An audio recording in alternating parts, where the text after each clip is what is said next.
Oh, Tony, look at our baby. Go on, hold her. My husband just stared at me along with my in-laws when I said that. Then they said something I never thought they would say. You can't have children with me because I'm infertile, right? Who's the father? You should get a divorce. I was stunned by this out of the blue. Then the doctor said on my behalf, Shall we find out who the father is? What? My husband and mother-in-law suddenly panicked at the doctor's comment. My name is Kara. I am a 31-year-old office worker. My husband Tony and I have been married for 2 years. We were classmates in college, and even after we entered the workforce, we kept in touch with each other and naturally started dating. After 3 years of dating, he proposed to me and we got married. Although we started dating casually, we had been friends since college, and I felt very comfortable with him. So when he proposed to me, I readily accepted the idea of marrying him. I knew I could be with him forever. That's how I felt. And even after we got married, I felt the same way. He still cared for me as he did when we were dating. And we are very happy in our marriage. Since we had been together for many years and had lived together, I thought that marriage would be the same as before. But marriage seemed to bring a fresh feeling to everything. And I always felt excited to be with him. We worked together and had a well-balanced life with each of us at the home. My husband has been living alone for a long time, and to some extent, he is able to cook for himself, which is very helpful. Recently, he seemed to be addicted to the taste of curry, and has a variety of spices in the house. So on weekends and holidays, my husband always makes spiced curry. Compared to the first time, the taste has been getting better and better, and he's so addicted to it that I think he might open a restaurant. I am also addicted to baking, and on holidays, we often enjoy eating baked sweets I make at home with my husband.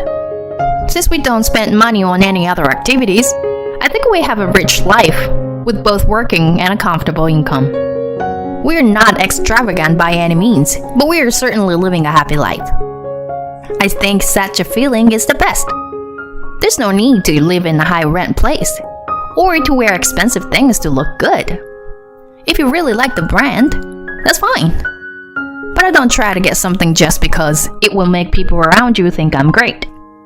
You will end up finding yourself in a situation where you won't be accepted by others again, and you will try to make up for it with things.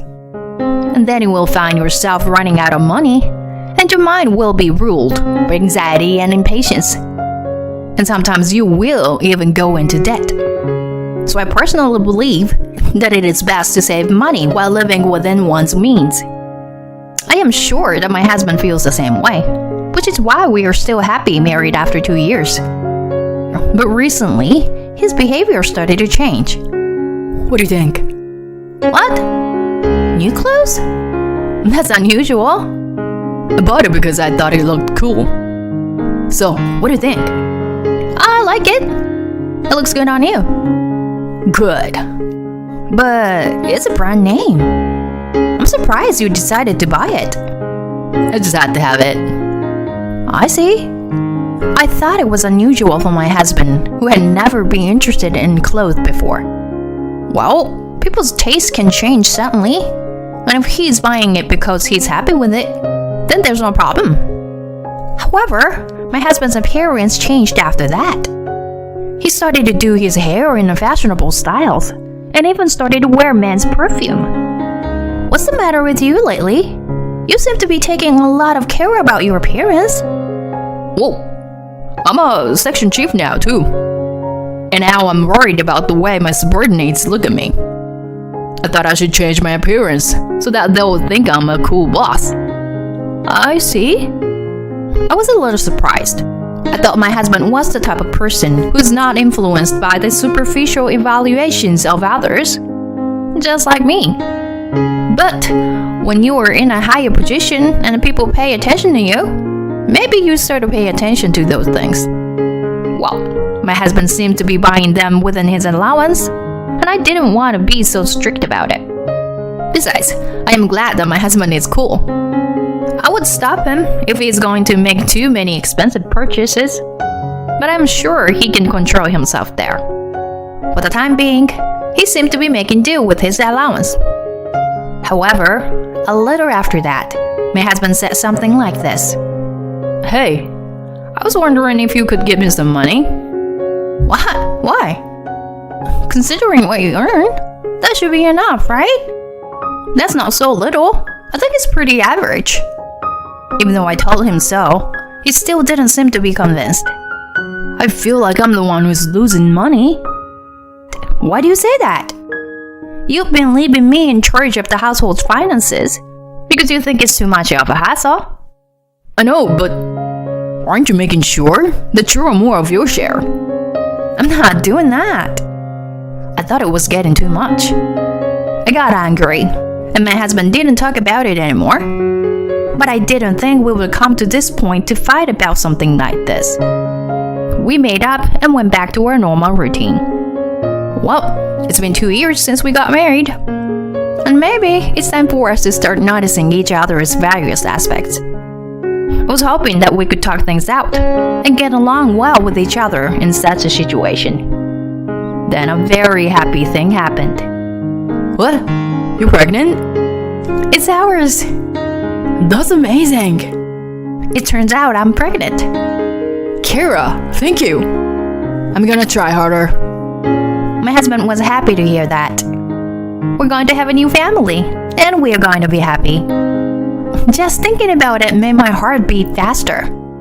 Then I started to rest as much as possible because I was pregnant. My husband said he would work hard because we would need more money after the baby was born. And he continued to work overtime as usual. I wanted him to come home early, at least until the baby was born, but he went back to his work. When I pointed this out to him, he said, "I see. I'm sorry I didn't think of that. I'll try to get my mom to support you." He started inviting my mother-in-law to the house. Well, that's not what I meant. I don't think my husband and I are communicating very well these days. Well, my relationship with my mother-in-law is not so bad, and it's nice to have someone there for me. Then I entered a stable period and started to prepare for the birth in earnest. My husband was coming home quite late, so I decided that I couldn't make my mother-in-law wait that long every time.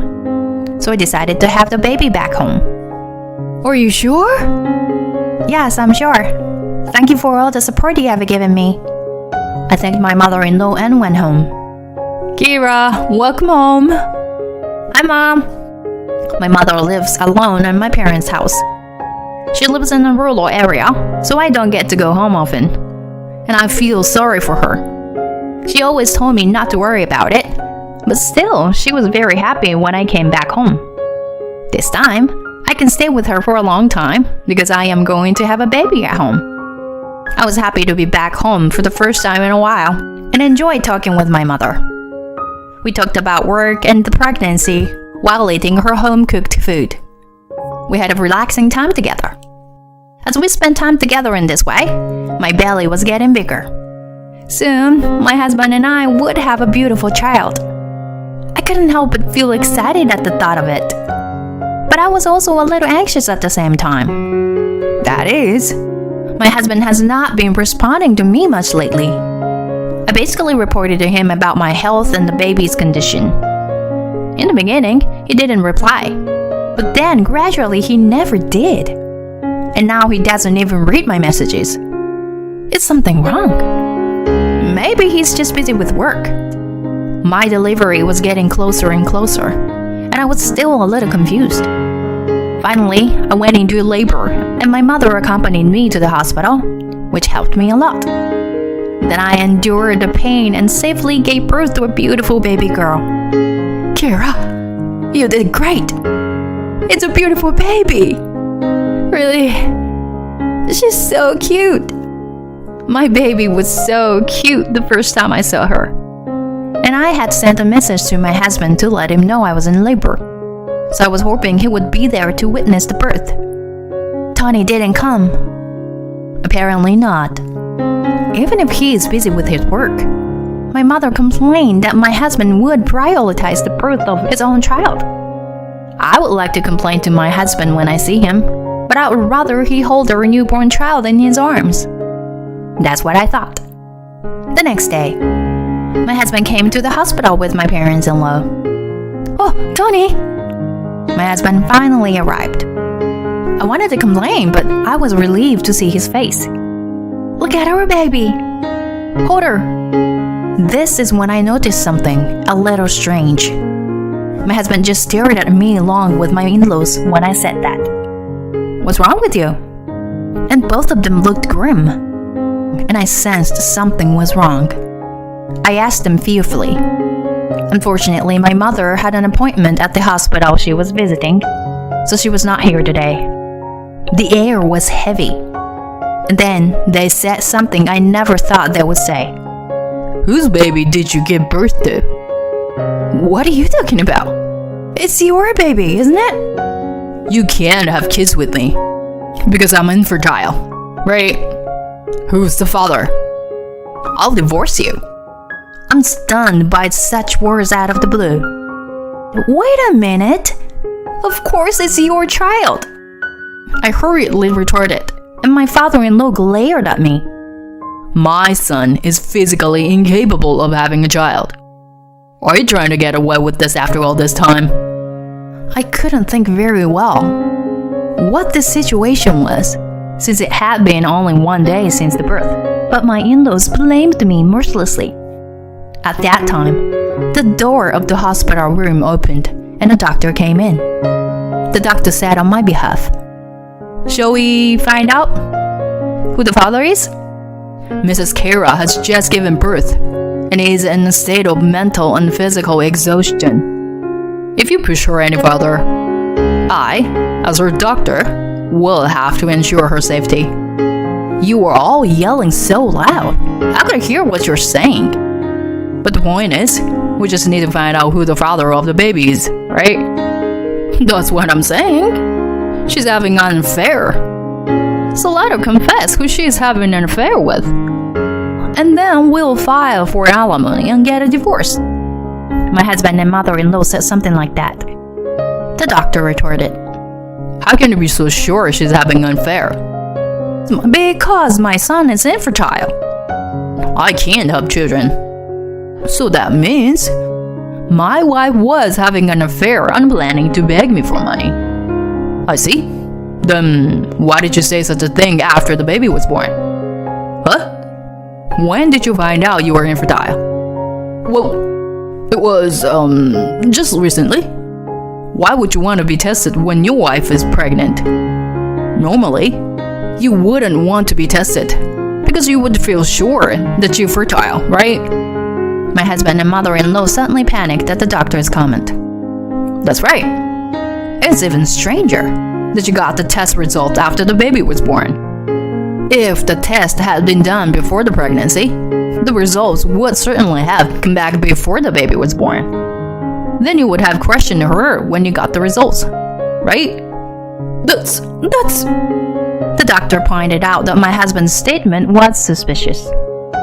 My father-in-law, who was listening to this, started to argue with the doctor's statement. "I think he's right. I had thought that my son would never lie. But now the strange things are starting to come out. It is true that I am really infertile. Then, why did you get tested?" My husband and mother-in-law started to panic even more as my father-in-law joined in the questioning. "Wait a minute. Don't you believe our son?" "I want to believe my son, but I want to know the truth." "Shall we do a DNA test then?" "What?" When the word DNA test was mentioned, my husband and mother-in-law got more upset. "Is that really necessary?" "Huh? Since my body is incapable of having children, we already know the result, don't we?" "A DNA test is necessary to prove that. And if you were going to accuse her of adultery and divorce her, you need to examine her in detail, don't you?" My husband and mother-in-law were absolutely shocked when the doctor said that. My head finally started to spin, and I strained my words with the thought that I had to protect this child. let's do the DNA test. I'll get the results and show that you were lying." Then the doctor sent their in-laws away from the room. Thank you so much. No, don't worry about it. Actually, your mother asked me to. She asked me to protect you when she can't come to the hospital. Mom did. Yes. She heard about your husband's recent behavior and thought it was suspicious. She said that she is now asking a professional to investigate if he is having an affair. If I had listened to the conversation earlier, your husband is definitely lying, and it seems certain that he is having an affair. Please be assured that I will refuse to let him visit you from now on. Thank you very much. I thanked the doctor and was surprised to know that my mother had done such a thing without my knowledge. The next day, when I told my mother who came to the hospital, she smiled and said that she got the evidence too. My daughter and grandchildren are very important to me, and I have to protect them. When I checked the evidence of my husband's infidelity that my mother had obtained, I found a picture of him going into a hotel with a subordinate at his office. That's unforgivable. How could he suspect me of infidelity when he himself was having an affair? Then we went to my parents-in-law's house with the evidence. My father-in-law was surprised to see the evidence of the affair, and my husband and mother-in-law became pale. You were going to be with the adulterer, so you tried to frame me and divorce me. That's... I see. Tony, explain yourself. My father-in-law yelled at him, and my husband confessed with a frightened look on his face. Everything went as I expected. And to my surprise, my mother-in-law seemed to know about it, and was cooperating with him. She was disappointed that she heard that the baby was a girl, and she thought they could expect another baby when she heard that the lover was a young woman. That's disgusting. My father-in-law apologized to me and my mother. I trusted them just because they were my family, and I hurt you guys. I'm so sorry. I'll let you divorce my son and make sure he pays alimony and child support. No. Why are you making this decision on your own? Shut up. You should know the weight of what you've done. And you should be sorry for being a part of such a lie. You should both reflect on what you've done. So pack your bags and leave. Wait a minute. What do you mean we should reflect? I don't want to live with you for a while. Why don't you and your son just live with yourselves? I'll change the locks on the house so you can't get in. That's not right. We left the house after that, and I demanded alimony from my husband and the adulterer and child support as well. Also, the fact that he was trying to get alimony from me was just to be malicious, and the alimony to my husband was increased considerably. My husband tried to get together with his girlfriend, but my mother-in-law cried and moved in with him. So his girlfriend said, "I can't pay alimony and live with your mother," and ran away. Furthermore, the girlfriend complained to the company that my husband had sexually harassed her, and so he was demoted regardless of whether the facts were correct or not. It seems that the company also judged that the divorce was going through at the same time, and that it will be a hardship on the company. However, despite the cold looks he receives from those around him, he still has to pay alimony and child support, as well as earn money to live with his mother. He feels ashamed and stressed every day as he works. He deserves everything he gets, and I have no sympathy for him. On the other hand, I applied to the company to switch to remote work so that I can live at home with my mother and raise my daughter. My mother and I have gotten along even more with the doctor who helped us with the case. Recently, I have been inviting him to our house for dinner, and we are gradually getting closer to each other. I do not know what will happen from now on, but I secretly hope to have a relationship with him in the future.